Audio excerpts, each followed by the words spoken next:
Nós saudamos a todos com a paz do Senhor. Hoje nós estamos iniciando o livro O Evangelho segundo Mateus, no capítulo 1, e nós vamos meditar somente no verso 1.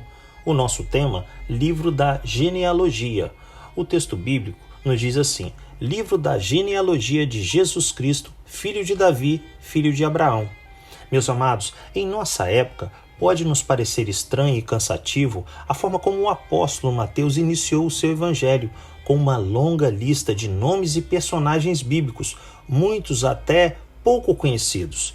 Isso pode até gerar na mente de alguns que a sua forma de começar os seus escritos não foi muito atrativa para os leitores.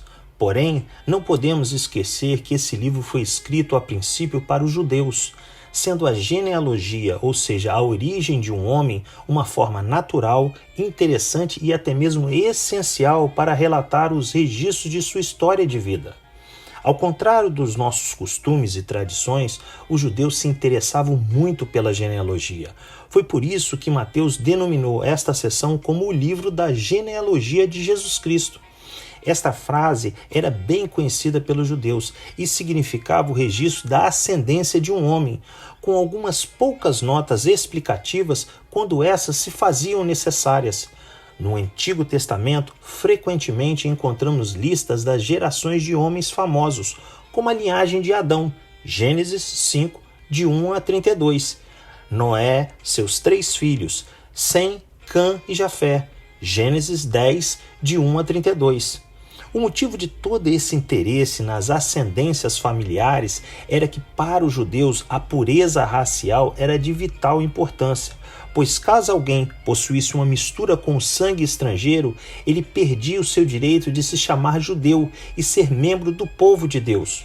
Por isso que os escritos sobre a linhagem de Jesus se iniciam exatamente com a expressão Livro da Genealogia de Jesus Cristo, filho de Davi, filho de Abraão, e na sequência uma lista de seus ascendentes a partir de Abraão, para provar que ele estava na linha direta de sucessão, era de fato descendente de Davi e herdeiro natural ao trono, aquele em que se cumpre as promessas feitas ao patriarca Abraão, Gênesis 17, de 1 a 8, e ao rei Davi, 2 Samuel 7, de 8 a 17.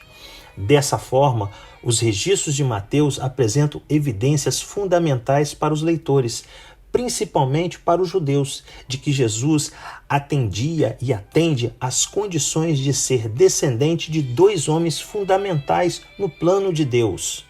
Sem essas comprovações, as afirmações de ser Jesus o Messias de nada valeriam.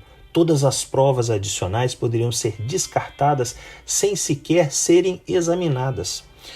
Confirmando e em perfeita sintonia com o que está escrito no livro de Gênesis capítulo 12, verso 7 e em Gênesis capítulo 13, verso 15, Gálatas 3,16 nos diz assim: Assim também as promessas foram feitas a Abraão e ao seu descendente.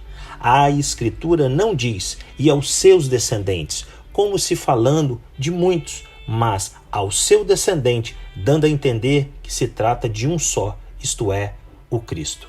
Que Deus assim nos abençoe e amanhã nós seguimos em frente com mais esse meditar na palavra do Senhor.